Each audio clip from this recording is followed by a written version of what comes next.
The throne room of the Clyran Empire was built of silver stone and glowing crystals. It was grand and beautiful, but Queen Scifi felt no comfort inside it. She sat on her high throne, her tall crown catching the light, but her eyes were fixed on the empty space before her. The hall was filled with alien nobles and guards, yet to her it all felt cold and hollow. The war had ended many cycles ago, but its shadow still lived in her heart.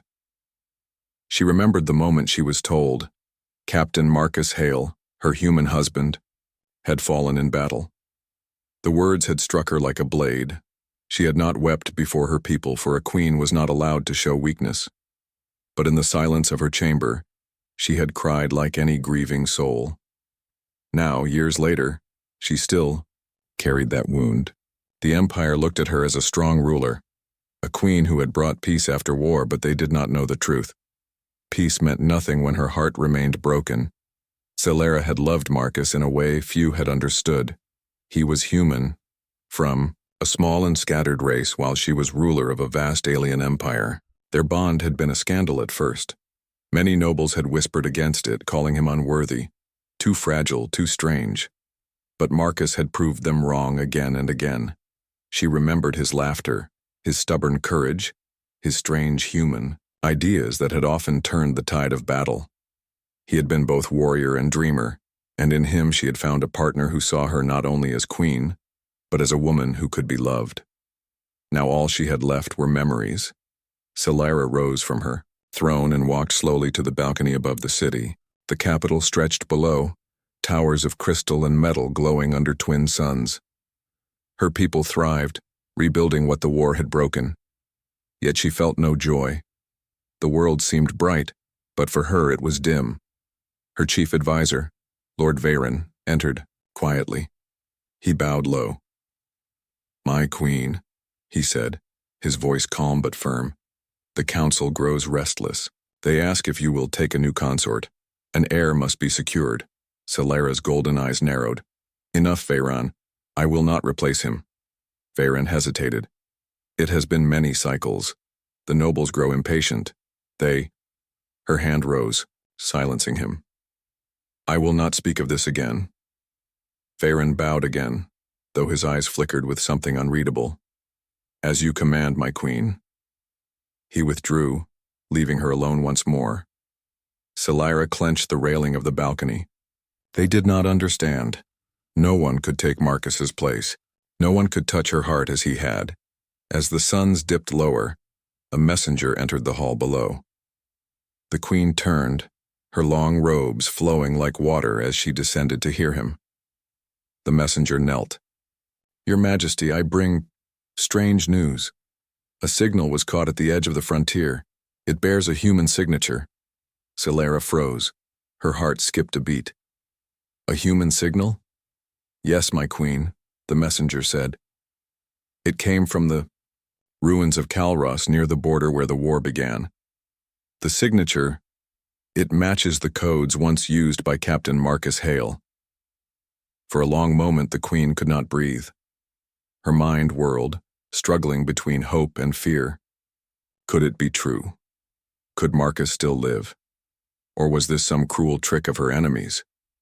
Her hand trembled, but she forced it steady. "Seal this report. No one must know until I command it. If this is false, it will give the council more weapons to use against me." The messenger nodded and left at once.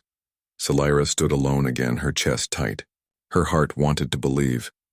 Marcus had been clever, resourceful, impossible to kill easily. Could he have survived all these years? But her mind warned her of danger. Enemies still lurked in the empire. A false hope could be a trap. That night, she sat in her chamber staring at the stars beyond the wide crystal windows. She remembered the night Marcus had promised her forever. "Even if the stars burn out," he had said, smiling in that human way, "I'll still find you." Tears welled in her eyes. She pressed a hand to her chest. "Marcus, if you still live, I will find you too." For the first time in years, the weight of grief felt lighter. A spark of hope, fragile but real, had returned to her heart. But, in the shadows of the palace, unseen eyes watched and listened. A figure cloaked in dark cloth moved through the halls, whispering to others who hid in the gloom. The queen's secret was no longer hers alone. Hope had returned to Selira, but danger had awakened with it. The wind howled across the barren plains of Calros, carrying dust and ashes from old battlefields. Rusted wreckage of war machines lay, half buried in the sand, silent reminders of the terrible war that had once raged there. In the shadow of a broken cruiser, a small fire burned. Around it sat a man with weary eyes and a scarred face, Captain Marcus Hale. He had survived. Years had passed since the last great battle. The Empire had marked him dead, and perhaps it was true in a way. The man who had once worn bright armor and commanded fleets now lived as a ghost among ruins. His uniform was long gone, replaced with rough clothes patched again and again. His once strong body bore scars, yet his eyes still burned with life. Marcus looked up at the sky where twin moons glowed faintly. He remembered the queen, Selera. He remembered her face when he had sworn to return, and he remembered the explosion that had torn apart his ship, hurling him down into fire and chaos. He should have died. By all logic, no human should have survived, but Marcus was too stubborn for death. He had crawled from the wreckage, broken and bleeding, and vanished into the wastelands. At first, he thought rescue would come, but it never did. Weeks turned to months, months to years. He realized then, someone wanted him gone. His death had not been an accident. Now he lived among scattered survivors, humans, deserters, and even a few aliens who had fled the Empire's wars. They had formed a hidden settlement in the ruins, living on scraps, avoiding raiders who still prowled the border worlds. A young boy approached the fire. His hair was dusty, his face thin. "Captain," he said, using the title Marcus had long tried to abandon. "Scouts found something. You should see it." Marcus rose. His body ached, but he followed the boy to the edge of the ruins. There, a group of survivors waited, pointing toward a broken signal tower. The machine crackled with weak light. "It turned on," one of them said. "After all these years." Marcus stepped closer. He touched the console, its surface covered in dust. The screen flickered, showing broken fragments of data. His heart tightened when he saw the code. It was the same encryption once used by the Imperial fleet. "This wasn't random," Marcus muttered. "Someone triggered it." The survivors looked uneasy. "Does it mean the war has returned?" one asked. Marcus shook his head. "No. It means someone doesn't want me to stay hidden." He began working on the console using tools he had kept from the wreck. Slowly, the message revealed itself.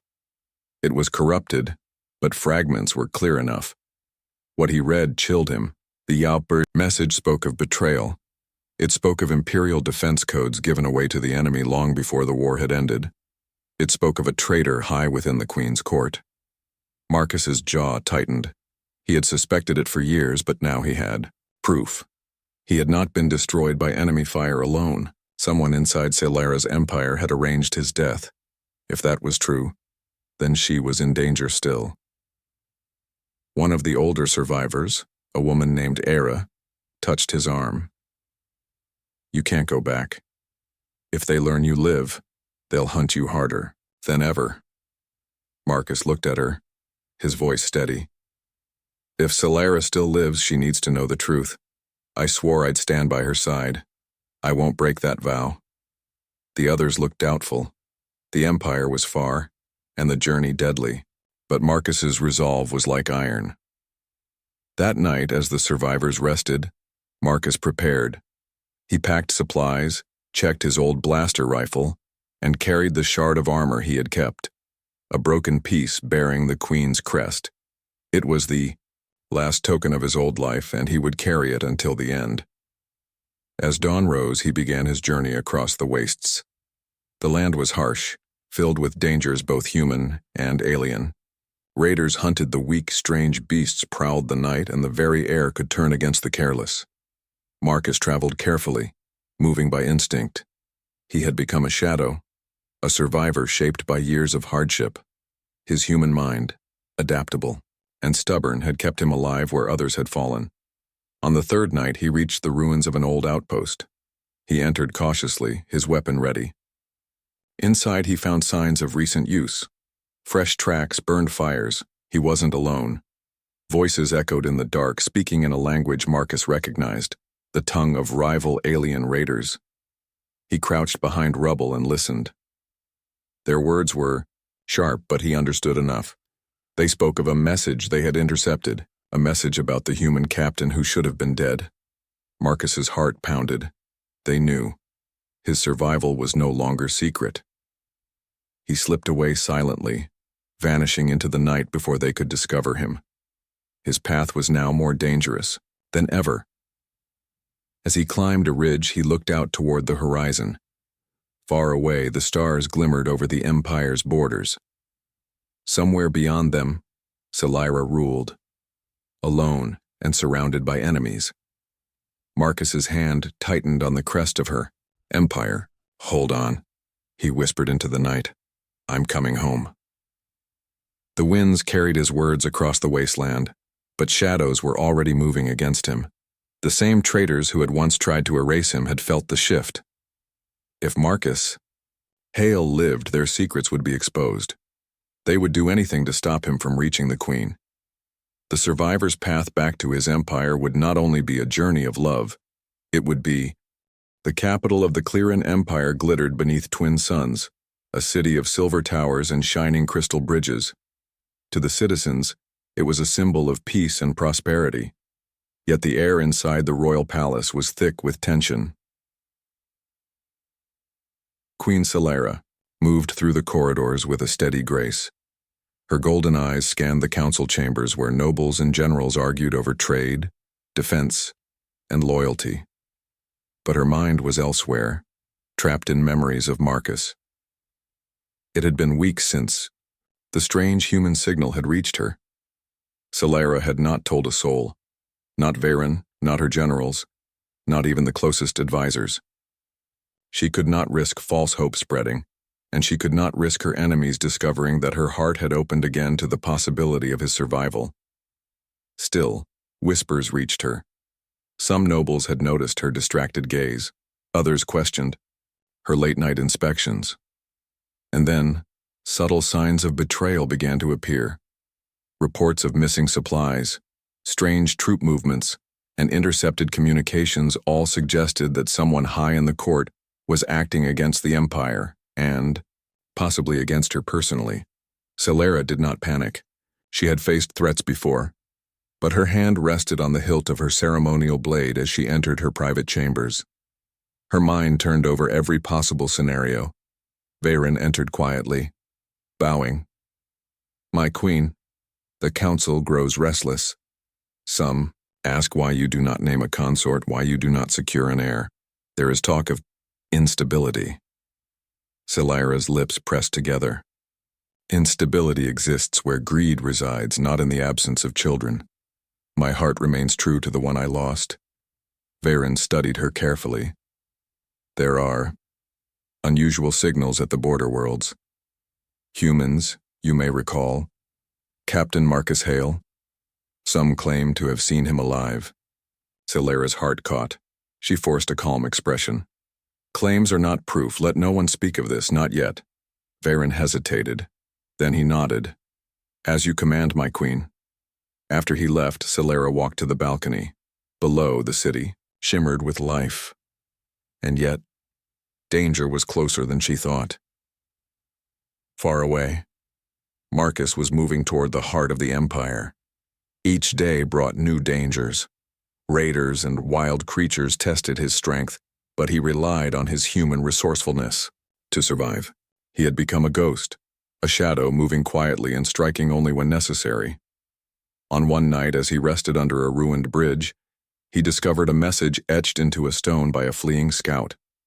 It was in code, old but familiar, one Marcus had helped design during the war. He read it quickly. The message warned of traitors high within Scifi's court, men who had helped the enemy during the war. They had sent orders to kill him and weaken the empire. Now, even as he returned, they would act again. Marcus felt a surge of anger. He had survived death itself only to learn that betrayal had festered in the empire he had fought for.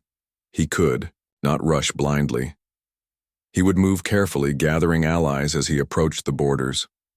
Small villages welcomed him, suspicious at first, then trusting him when they saw his skill and courage. Humans and aliens alike began to speak of the returning hero, a man who should have been dead. Back in the capital, Scifi called a private meeting of her closest advisors. The council chambers were dim, lit only by glowing crystals along the walls. "My friends," she said, her voice steady but firm. "Our empire faces a hidden threat. One of our own has betrayed us.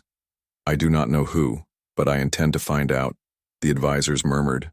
Some nodded, some shifted uneasily. Scifi's gaze swept across them, sharp and unwavering. Baron stepped forward. "Your Majesty, loyalty is not always visible. The traitor may be close to you. Even the most trusted generals may have secrets." Scifi nodded. "Then we will test them. We will uncover the lies before they destroy us." Meanwhile, the traitor watched from the shadows, confident that Marcus's death had left the queen alone and vulnerable. Now, seeing her act decisively, the traitor realized that hope could not be crushed so easily. Scifi's heart had not broken entirely. She still carried the memory of Marcus. Marcus moved closer to the capital. On the fourth day, he approached a ridge overlooking a valley. There he saw the first Imperial patrols. They had not recognized him. Using the terrain, he observed and learned their patterns. Then he acted with precision, avoiding detection. Each step forward reminded him of Scifi. He remembered her eyes, full of trust and love when they had first met. He remembered the battles they had fought side by side, the dangers they had survived together. Marcus allowed himself a brief smile. Soon, he would see her again. But danger was closer than he realized. Scouts loyal to the traitor were moving through the forests, listening, tracking, and reporting. Every move Marcus made could be observed. Every word he spoke in secret could be twisted. Scifi, unaware of how close Marcus had come, continued her investigations in the capital. She called in informants, questioned generals, and traced every suspicious movement. The web of betrayal was tangled, but her mind was sharp. She would not allow traitors to destroy her empire. In a quiet moment, she stood again on her balcony, looking at the city below. Her heart ached with hope and fear. She could feel that Marcus was out there somewhere, alive and returning. But she also sensed danger closing in. For the first time in cycles, Scifi allowed herself to imagine seeing him again. She imagined the moment he would stand before her, proof that humans could endure the impossible. And far beyond the borders, Marcus felt the pull of the Empire and the Queen. Each day brought him closer, but the risks grew. Raiders, wild creatures, and the traitor's agents all waited to stop him. Every step could be his last, but Marcus had survived worse. He would not fail. He would reach Scifi. He would uncover the truth. And together, they would face the enemy inside and outside the Empire. The stage was set. Whispers of betrayal filled. The palace and the returning human was moving steadily toward them. Soon the collision would come, and the Empire would never be the same. The capital glimmered under the twin suns, a city of silver spires and crystal bridges. The streets bustled with citizens, unaware that the fate of their empire was about to shift. Inside the palace, Queen Scifi moved through the hallways with quiet determination.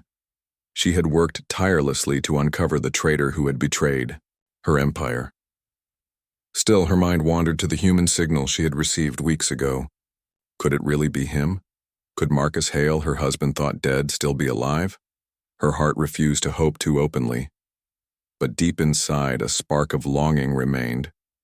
She had loved him once, and love did not easily fade, even after years of grief. Meanwhile, beyond the Empire's borders, Marcus moved swiftly. He had traveled through harsh lands, survived hostile creatures, and evaded raiders who had been tipped off to his presence. Every step brought him closer to the capital and closer to Celera. As he approached the palace, Marcus paused on a ridge overlooking the city. His eyes swept over the sprawling metropolis, gleaming with life and energy. For a moment he allowed himself a deep breath, feeling both awe and nervousness. The woman he loved waited somewhere inside. He made his way through the lower districts, moving cautiously through streets and alleyways. His human instincts, honed over years of survival, guided him.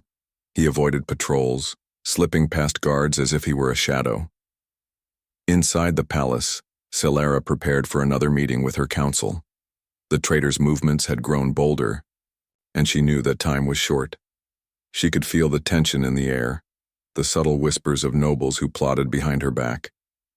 She stepped into the council chamber, her presence commanding silence.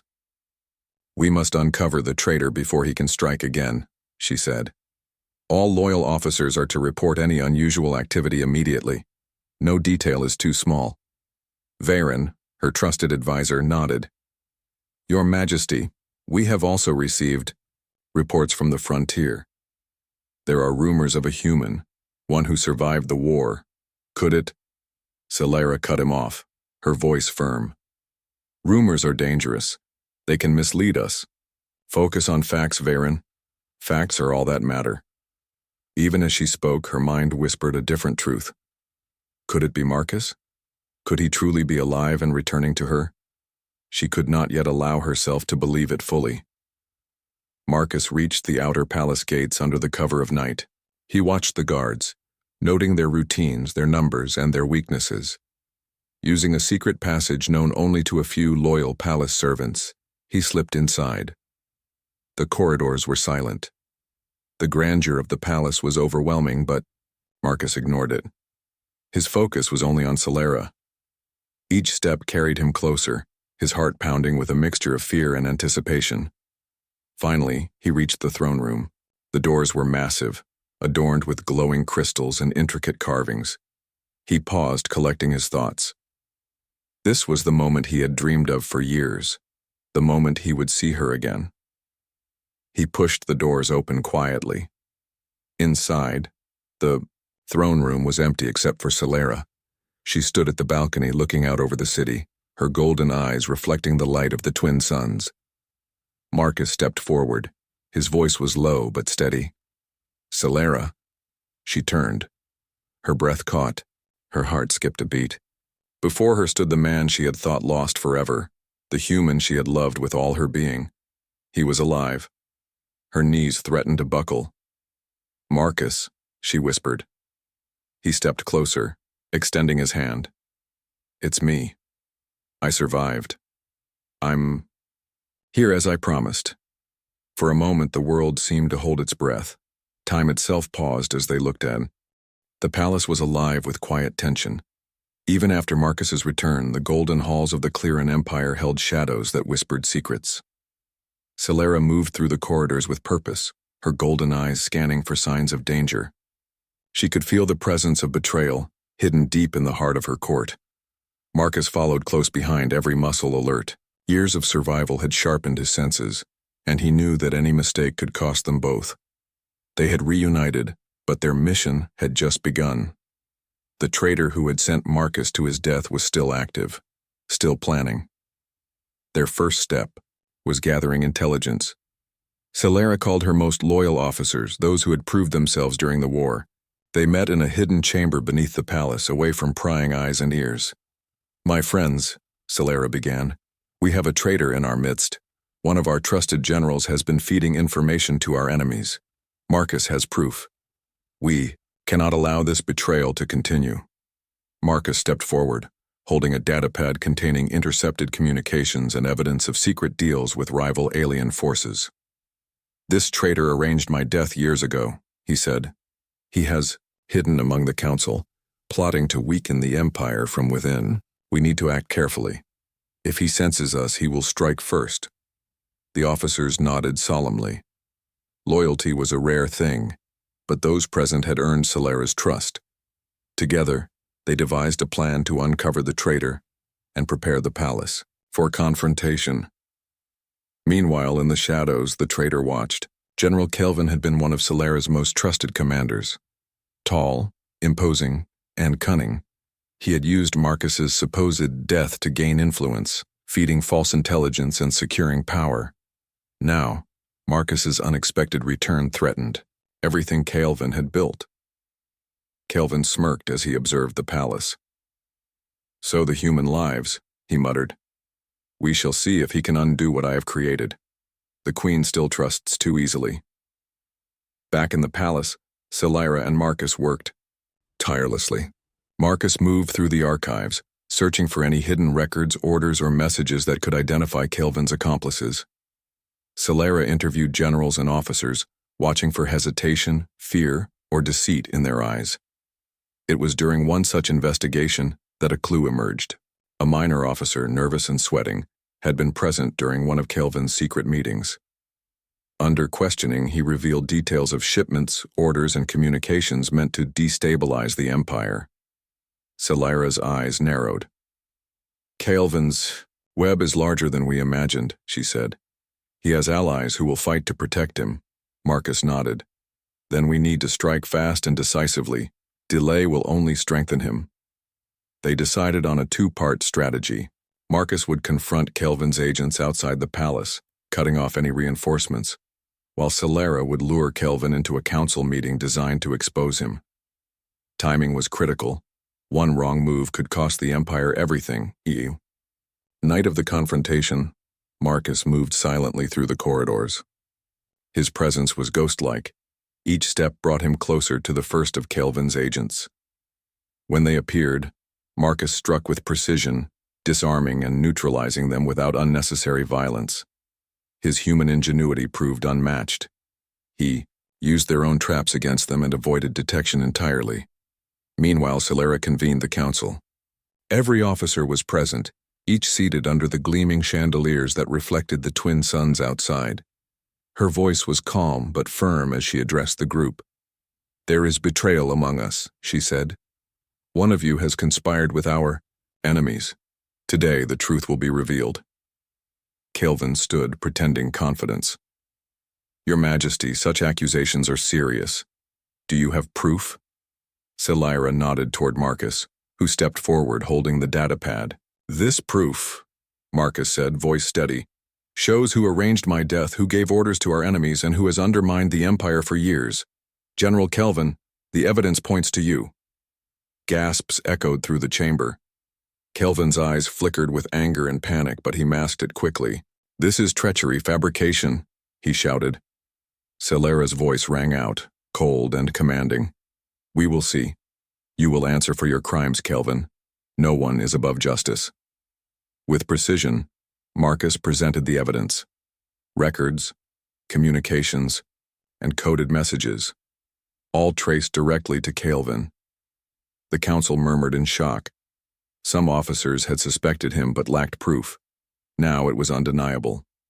Kelvin's mask of control cracked. He lunged toward the queen, hoping to intimidate her. But Marcus was faster. Using the training he had honed over years in survival and combat, he blocked the attack, forcing Kelvin to retreat. Solera moved with grace and authority, confronting Kelvin. "You betrayed us," she said. "You risked everything for your own gain. You will answer for this." Kelvin realized his position was hopeless. With Marcus blocking his escape, the traitor was forced to surrender. Guards moved in, restraining him as he struggled. Marcus and Solera stood together, the weight of the moment pressing upon them. The traitor had been revealed, but the Empire had been shaken. Their bond, forged through love and trust, had proven stronger than deception. Solera turned to Marcus, her golden eyes shining. "You've returned, and together, we have saved the Empire from ruin. I feared the worst, but you never gave up." Marcus smiled, exhausted but determined. "I promised you I would survive. I promised I would return, and now together, we can rebuild." The council watched in awe. Humans had once been outsiders, underestimated and dismissed. But Marcus's courage, ingenuity, and determination had not only survived, but saved the Empire. The whispers of doubt that had haunted them were replaced by respect and admiration. As Kelvin was escorted away, the Queen and her husband stood side by side. The Empire faced a long road to recovery, but for the first time in cycles, Scifi felt hope and strength. Return. Marcus placed a hand over hers. The Empire is ours to protect. Together. Scifi nodded. Together, she agreed. Outside, the twin suns set over the city, casting long shadows over the spires and bridges. The hidden enemy had been revealed, but the journey was far from over. Marcus and Scifi knew that threats would come again, both from within and beyond the Empire. Yet their bond was unbreakable, their resolve unmatched, and their love a force stronger than any shadow of betrayal. And for the first time in years, the future seemed bright. The city of the Clyran Empire sparkled under the early morning suns, but beneath the beauty, tension hung thick in the air. Word of General Kelvin's betrayal had spread, and loyalists were mobilizing to secure the Empire. Yet threats remained. Hidden allies of the traitor still lingered, and rival alien factions watched the capital, hoping to exploit the chaos. Marcus and Queen Scifi moved through the palace, planning their next moves. Their bond had been strengthened by survival, separation and reunion, but they knew the true test lay ahead. "We cannot trust anyone completely," Scifi said, her golden eyes scanning the command center. "Even those who swore loyalty might falter if chaos erupts." Marcus nodded. "I've survived worse, and the humans I've led on the frontier, quick thinkers, adaptable, brave, they can turn the tide. Sometimes it's the human mind that sees possibilities others miss." Scifi smiled faintly. "I always knew humans had a spark, you've proven it." Outside the palace, scouts reported unusual activity along the perimeter.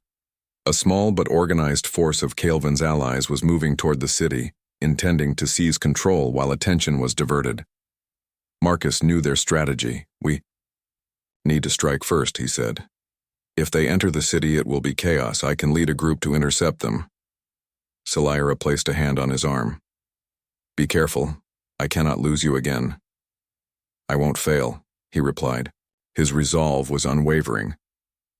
Marcus assembled a team of loyal human and alien soldiers. Together they moved silently through streets and alleyways, using knowledge of the city's layout to avoid detection.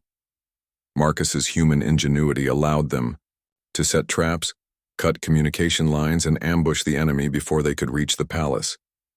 The first clash was swift and precise.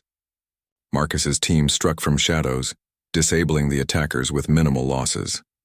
Human tactics, unpredictable and creative, proved decisive against the rigid formations of Kelvin's followers. Back in the palace, Scifi coordinated the defense. She moved her fleet into strategic positions and issued orders with calm authority. Every officer, every soldier, and every loyal citizen followed her commands, inspired by the return of the human captain and the Queen's courage. As the enemy regrouped, Marcus saw an opportunity. They had split their forces, leaving a weak flank unguarded. Using a combination of stealth and clever misdirection, he led his team through hidden tunnels and attacked from an unexpected angle. Chaos erupted among the traitor's remaining forces. Meanwhile, Scifi confronted Kelvin in the council chambers. Though restrained, the traitor's pride had not faded.